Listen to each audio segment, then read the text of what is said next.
صبح اٹھیں، وضو ہے یا نہیں پرواہ نہیں، دل کا وضو پانی سے نہیں ہوتا، ذکر خفی کرتے رہیں۔ ذکر خفی کوئی منزل نہیں ہے، جب دل کی دھڑکنوں سے اللہ نہ شروع ہو جائے تو وہ ذکر قلبی ہے نا۔ جس دن تمہارے دل کی دھڑکنیں اللہ اللہ پکاریں، آج تمہارا طریقت میں پہلا قدم ہے، آج تمہاری منزل جاری ہو گئی۔ جب دل کی دھڑکنوں نے اللہ اللہ پکارا، یہ طریقت ہے۔ اللہ اللہ کرتے کرتے جب اللہ تک پہنچ جاتا ہے تو یہ حقیقت ہے نا، حقیقت کا تعلق ان نظروں سے۔ ہمارے علماء کہتے ہیں، وہ عالم ربانی نہیں کہتے، وہ خاموش ہیں۔ عالم سو کہتے ہیں کہ سب کچھ شریعت میں، وہ کہتے ہیں کہ سب کچھ شریعت میں ہے۔ اب طریقت کو بھی شریعت میں، حقیقت کو بھی، اللہ کے دیدار کو بھی شریعت میں۔ ہم ناروے میں گئے تو وہاں ایک تختی لگی ہوئی ہے، وہاں لکھا ہوا ہے کہ اس کے آگے دنیا نہیں ہے۔ اگر کوئی دنیا کا مہم جو ہوا وہاں جا کے ساکن ہو جائے گا نا۔ جب تم نے کہا کہ سب کچھ شریعت ہے، کوئی اللہ کا طالب ہوگا تو شریعت میں پھنس جائے گا نا۔ کیوں نہیں کہا کہ آگے طریقت بھی ہے، حقیقت بھی ہے، معرفت بھی ہے، دیدار بھی ہے۔ سید سلطان بو رحمۃ اللہ نے اپنی کتاب نور الہدیٰ میں لکھا کہ یہ علماء اللہ کے راستے میں رازن ہیں۔ ہم سوچتے تھے یہ کیا لکھ دیا، یہ تو ہم کو نمازیں پڑھاتے ہیں، قرآن بھی انہوں نے پڑھایا، تو سلطان صاحب کہتے ہیں یہ رازن ہے۔ یہ ایک ہی بات پہ پکڑے گئے، جب انہوں نے کہا کہ سب کچھ شریعت میں، یہ اسی بات پہ پکڑے گئے۔ اللہ،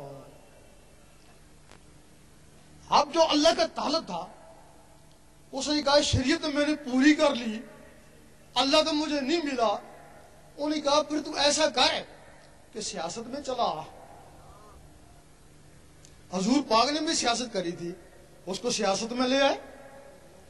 صبح کہنے لگے کہ عورت حکمرانی نہیں کر سکتی، شام کو کہنے لگے عورت حکمرانی کر سکتی ہے۔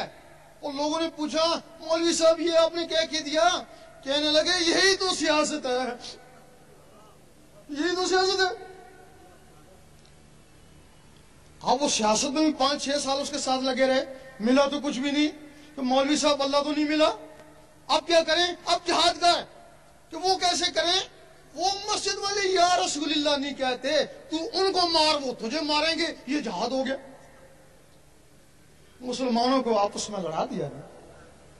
اب اگر سیٹ ملی تو مولوی صاحب کو ملی نا، یہ جو 5-6 سال اس کے ساتھ لگے رہے ان کو کیا ہوا؟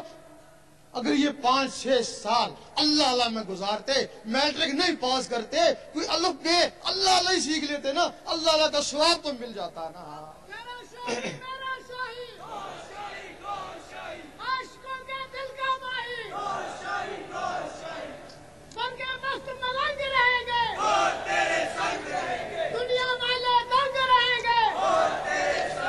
اب کچھ لوگ جن کی دل کی دھڑکنیں ہیں وہ تو اس کے ساتھ اللہ اللہ ملا لیں گے، تو جن کی دھڑکنیں خاموش ہوگی وہ کیا کریں؟ ان کے لیے کچھ طریقے ہیں جو زہر میں معیوب ہیں، لیکن وہ بڑے بہترین طریقے ہیں۔ امیر کلال کے پاس لوگ جاتے، فیض کے لیے جاتے، کہتے چلو کبڈی کھیلو۔ لوگ کہتے ہیں ہم تو فیض کے لیے ہے، بولتے ہیں ہمارا فیض کبڈی میں۔ ان کو خوب دوڑاتے، جب دل کی دھڑکنیں اوپر تھی کہتے اب کبڈی کو چھوڑو، اب ان دھڑکنوں کے ساتھ اللہ اللہ ملاؤ۔ لال شہباز قلندر رحمۃ اللہ کے پاس لوگ جاتے، کہتے چلو ناچیں۔ وہ کہتے ہم تو فیض کے لیے کہ ہمارا فیض نچنے میں ہے۔ وہ ناچ آج تک مشہور ہے جس کو دمال بولتے ہیں۔ وہ لوگ نچتے، خوب نچتے، ہم نے وہاں خود دیکھا ہے۔ اس وقت اللہ سے نچتے، اب دم دم مست قلندر سے نچتے۔ وہاں دیکھا ہے کہ کچھ لوگ دم دم مست قلندر سے ناچ رہے ہیں، اس میں 2 آدمی بے ہوش ہو گئے ناچتے ناچتے۔ ایک کو میں پانی پلانے کے لیے گیا، دوسروں کو دوسرے آدمی پلانے لگے۔ پانی پلا رہا تھا، زبان بند تھی، دانت کسے ہوئے تھے، اندر سے آواز آ رہی تھی دم دم مست قلندر، دم دم مست قلندر۔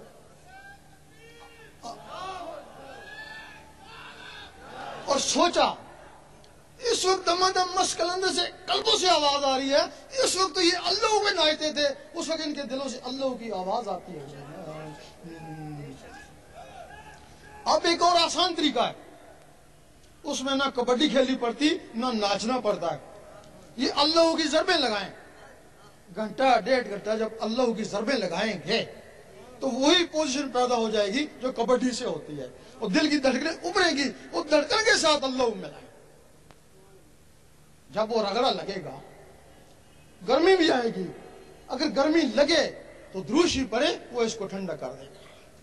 پھر اللہ کا ذکر کرے, پھر گرمی لگتی ہے, پھر دروشی پڑے, پھر وہ اس کو ٹھنڈا کر دے گا.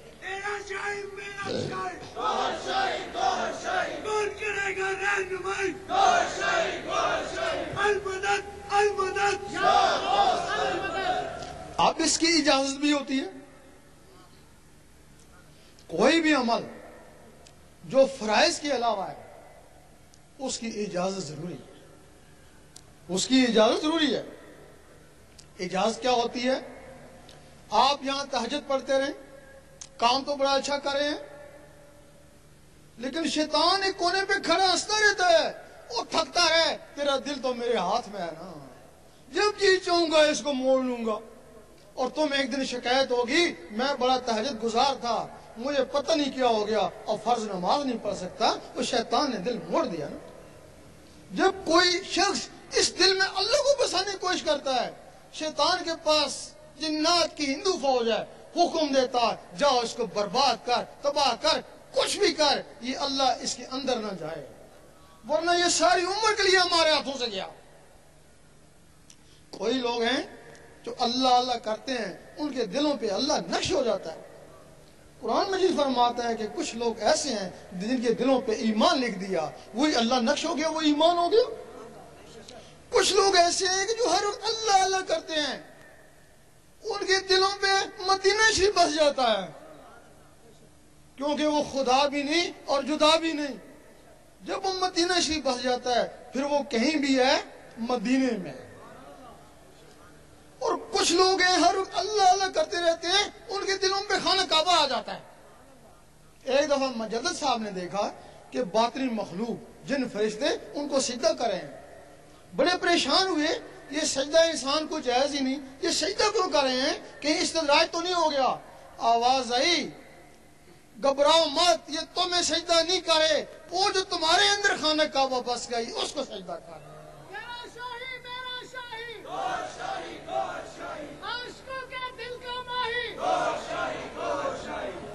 جب رابعہ بصری رحمۃ اللہ کے دل پہ وہ خانہ کعبہ آیا, اس کعبے کو حکم ہوا جا گا اس کا طواف کر. تو یہ ابراہیم علیہ السلام نے گارے مٹی کو بنایا, اس کو میں نے اپنے نور سے بنایا.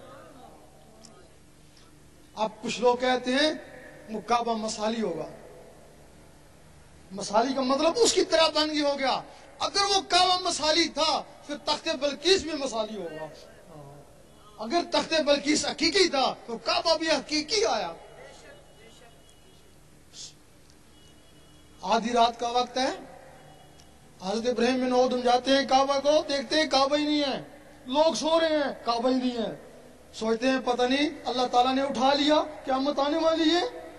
آواز آئی گھبراؤ نہ, وہ ایک بڑھیا کا طواف کرنے گیا ہوئے, شمال کی طرف جاؤ.